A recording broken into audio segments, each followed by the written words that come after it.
This is my own personal Konkan, which I have used for 7 years now. And today we are going to talk about the materials in this one and also some of the other materials and how we pick them, including our newest member in the Konkan family.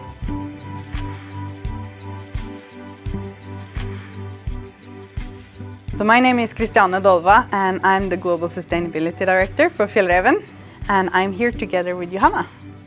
Yes, and I am part of the R&D team working with innovations and sustainability in relation to products and materials and also in the supply chain. And you're here to help me today because we're going to talk about materials and how we pick and choose them.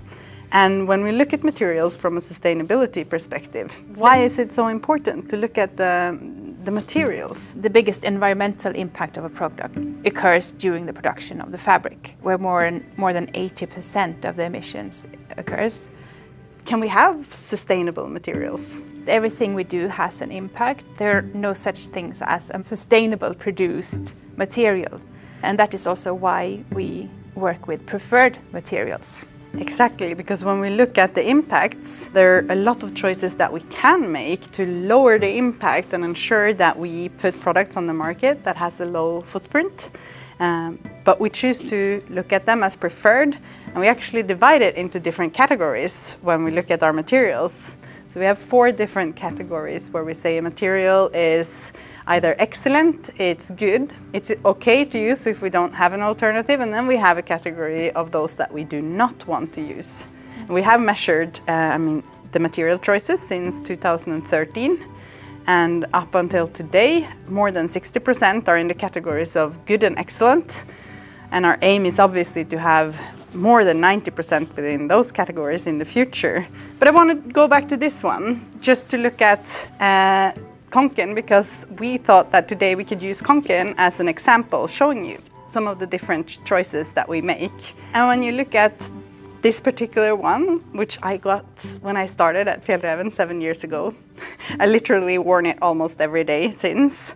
In the world of Fjallraven and Fjallraven products, though, I think that it can still be considered a bit of a baby, because obviously our mission is to create products that can last for a lot longer.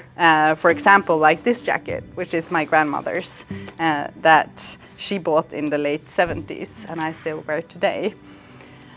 But durability is key here. So what is it that makes a product durable? I mean, we can look at different aspects of durability.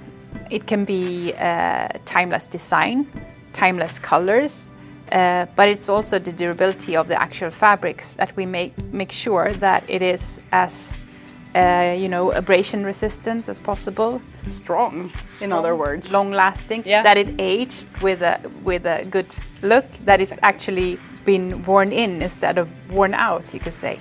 I love that term. It's like the more you use it, the more you love it. Yeah. Nice. So why don't we have a closer look at the Konkan original first? Mm. So the fabric is called Vinylon F. It is a synthetic fabric made in Japan. It is extremely durable.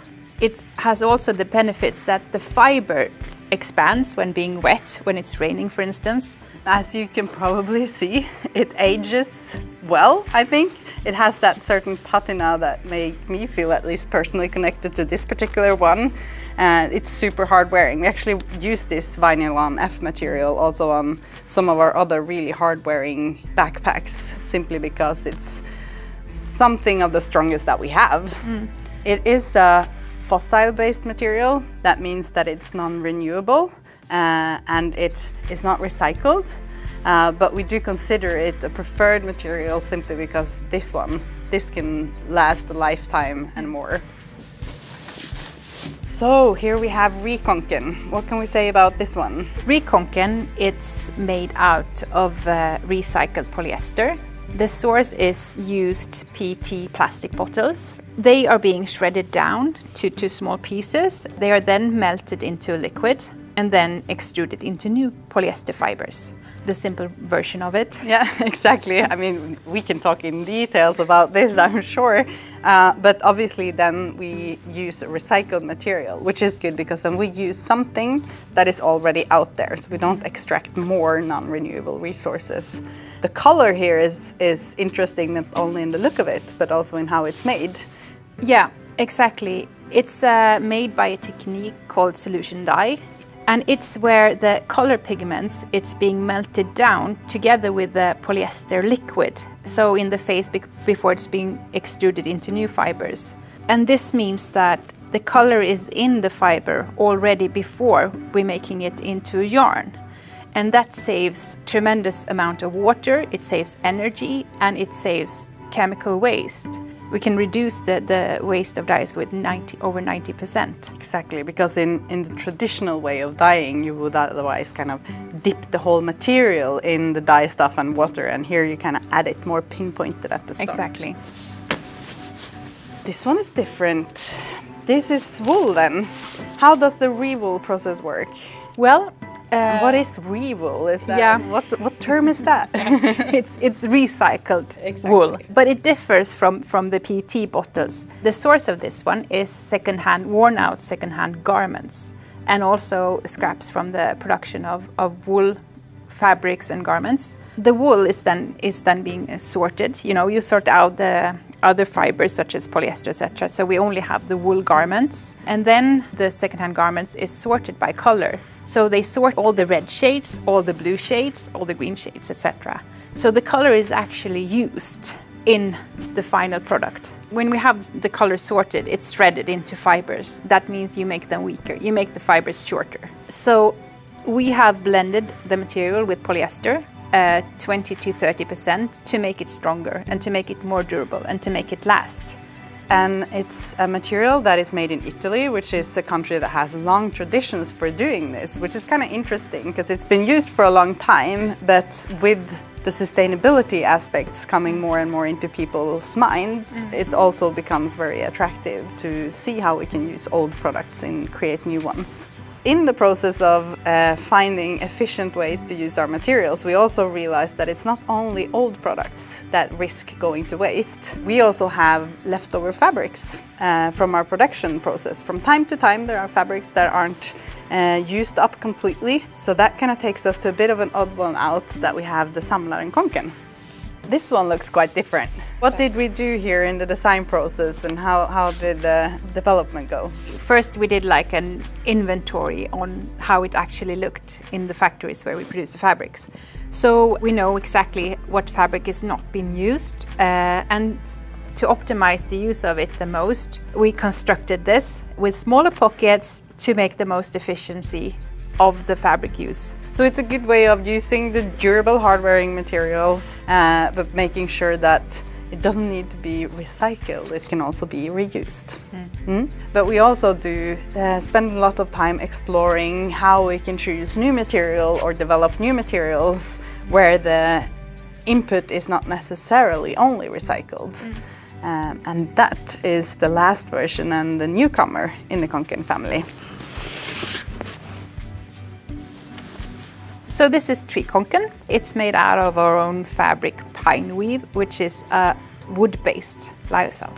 Exactly, and this is the result of us looking at developing new materials. But when we do that, we kind of have the choice between the synthetic materials that are fossil-based, often made from some type of oil resource, and the more renewable versions, and that takes us into the world of bio-based materials, or in this case, a man-made cellulosic fibers, where you use wood as a raw material and create the fabric. But Johanna, give us the short version of how a wood material can be made into a fabric like this. Absolutely. So we're starting with the raw material. We're starting with the wood made into wood chips.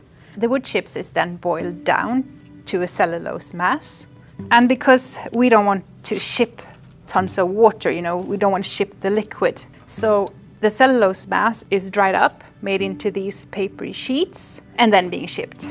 So then in Taiwan, you dissolve it. The dissolving mass is pushed through spinnerets and down to a solvent base, where it's extruded and dried up and made into a fiber, which we then could use spinning a yarn, weaving a fabric. And getting a konkan. Exactly. So in the development of pine weave, obviously one of the things that we spent a lot of time on was ensuring that we know what the raw material is and also where it comes from. So it requires quite a lot of work for us in order to have full traceability in the entire supply chain. And why is that so important? Yeah, I mean, looking at bio-based and plant-based materials, it's important to know the source, because it can come from rainforest, it can come from crops being better used as food in the food industry than us using it for a backpack. So we make sure that we know the source, and as you said, it's traceable to Sweden. The forest we use is certified and cultivated. And that work has also kind of allowed us to have a dialogue with all the different actors in the supply chain. It looks a bit different, and that's because the design is actually inspired by how the Konkan, the first Konkan, looked, which was more like this than the original one that we see today. So this is a little bit of a smorgasbord of different Konkans. But what I think these show in an important way is that when we work with better and more preferred material choices from a sustainability point of view, there's definitely not one single option that is the one right way to go. So there are like several different trails we're following, and I don't think the end goal is anywhere near in sight. No, and it's a lot of things happening, a lot of new initiatives popping up when it comes to materials and also recycling. I mean, this is where we are today. Who knows where we'll be in 50 years, but we're working on it. We're working on constantly improving. And push ourselves and push our boundaries, because that's what it's all about. It's really using sustainability as a driver for innovation. So hopefully by looking at these examples, you've gained a bit of insight into how we think on material development, and also seen the newest version in the pine weave. The same thinking and logic is obviously something we apply to all our products, both the garments and all the other products in our line. And thank you for listening, and make sure to spend some time out in nature.